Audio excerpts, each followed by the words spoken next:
Kekalahan Manchester United atas Tottenham benar-benar berbuntut panjang, di mana kini fans MU di sana sampai terbagi menjadi dua kubu. Pertama adalah kubu yang masih mendukung Ten Hag, sedangkan yang kedua adalah tidak. Nah, tentu saja bagi yang tak mendukung, alasannya cukup masuk akal, di mana Ten Hag dinilai masih gitu-gitu aja, dan malah tambah gak jelas mainnya, usai menghabiskan dana hampir 400 juta euro sejak musim lalu. Tak hanya itu, persoalan Bruno dan Mason Mount juga menjadi salah satu alasan mengapa Ten Hag menuai banyak kritik. Terkhusus masalah Bruno, Rio Ferdinand dan Roy Keane secara belak-belakan menyampaikan rasa kecewanya kepada pemain asal Portugal tersebut. Dan Ten Hag diminta bersikap tegas kepada Bruno, seperti apa yang telah ia lakukan kepada Cristiano Ronaldo.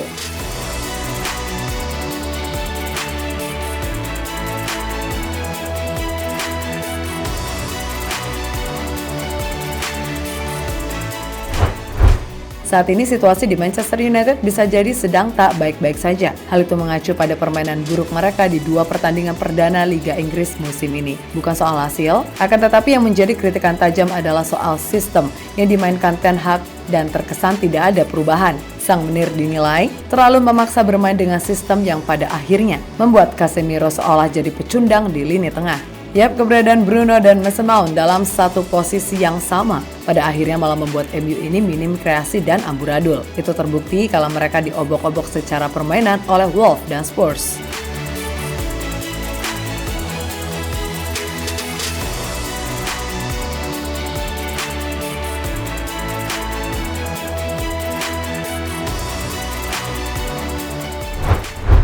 Lebih lanjut, kritikan tajam juga tertuju pada Bruno Fernandes. Meskipun harus diakui kalau pemain Portugal itu punya kontribusi besar selama ia membela MU. Namun attitude-nya itu loh yang dianggap sama sekali tak berubah dan malah makin parah sampai membuat fans terbagi dua kubu. Pasalnya sebagian besar banyak yang menganggap kalau Bruno dan Mount ini nggak cocok main bareng. Dan kedatangan Mount dalam sistem Ten Hag adalah berperan sebagai nomor 10, tapi bukan playmaker. Sialnya Bruno ini dicap pemain yang berego besar, sehingga saat ditaruh di posisi yang lebih melebar, ia seperti ogah-ogahan bermain dan selalu ngoceh, protes, serta marah-marah sendiri.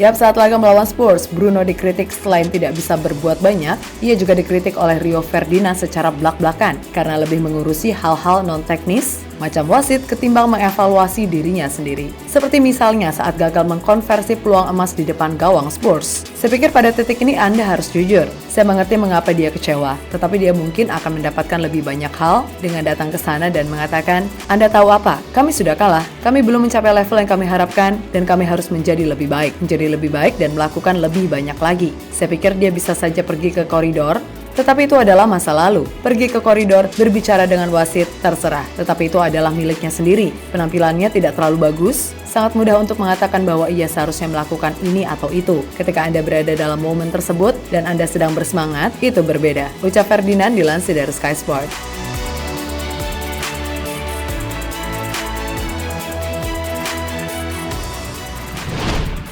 Nah, selain Ferdinand, ada juga Roy Keane yang bahkan mengatakan keberadaan Bruno dan Mount dalam satu tim malah menjadikan lini tengah MU selevel SSB. Mereka terlihat mudah. Anda melihat ada 6 pemain jauh di sisi depan lapangan. Saat Anda kehilangan penguasaan bola, mereka tidak berupaya apa-apa. Anda bisa memainkan 1 atau 2 pemain yang tidak banyak berkontribusi, tetapi bisa menjadi pemenang laga. Tapi United memainkan terlalu banyak pemain yang benar-benar tidak melakukan itu. Saat pemain-pemain ini berpikir, oke, saya akan dimaafkan karena tidak melakukan apapun untuk membantu pertahanan, tapi sebaiknya Anda melakukan itu, dan mereka tak melakukan itu. Saat saya melihat Mount dan Fernandes kehilangan penguasaan bola, mereka seperti anak sekolah sepak bola. Mereka tak mempunyai kekuatan fisik untuk merebut bola lagi. Kita selalu membuat alasan sepanjang waktu untuk mereka. Kami bilang bahwa Ten Hag merupakan pelatih brilian, tapi kita harus melihat itu. Tegas Keane dilansir dari Sky Sport. Berkaca dari perkataan dua legenda MU tadi, memang suka tak suka, khususnya buat Bruno, ia ini sepertinya memang tak cocok dengan gaya main taktis ala-ala Ten Hag. Sehingga mau tak mau Ten Hag lah yang pada musim pertama menyesuaikan dengan pemain yang ada, tak hanya Bruno. Untuk itu di musim ini, Ten Hag diminta untuk lebih tegas dan berani menaruh Bruno di bangku cadangan bila ia tak perform. Seperti yang pernah ia lakukan kepada Ronaldo serta Maguire. Tak hanya Bruno, Rashford pun juga tak luput dari kritikan.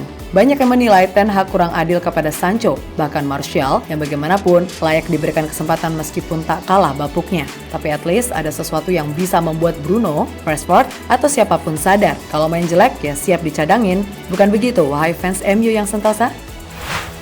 Di sisi lain, Sir Alex Ferguson yang paham dengan situasi sulit Erik ten Hag mencoba untuk tetap memberinya support. Menurut Opa Fergie, apa yang dilakukan Ten Hag sejauh ini sudah benar. Hanya saja ia butuh waktu. Dan Sir Alex, jika nantinya Højlund udah bisa main, Ten Hag bisa betul-betul memanfaatkannya. Erik ten Hag melakukan tugas yang hebat. Ia membawa pemain yang dirasa cocok dan hal ini begitu penting. Jika striker baru mereka siap lebih cepat, kondisi tim akan semakin bagus. Hal inilah yang menjadi kekurangan tim dalam beberapa tahun terakhir. Kata Sir Alex seperti dilansir dari NBC Sport.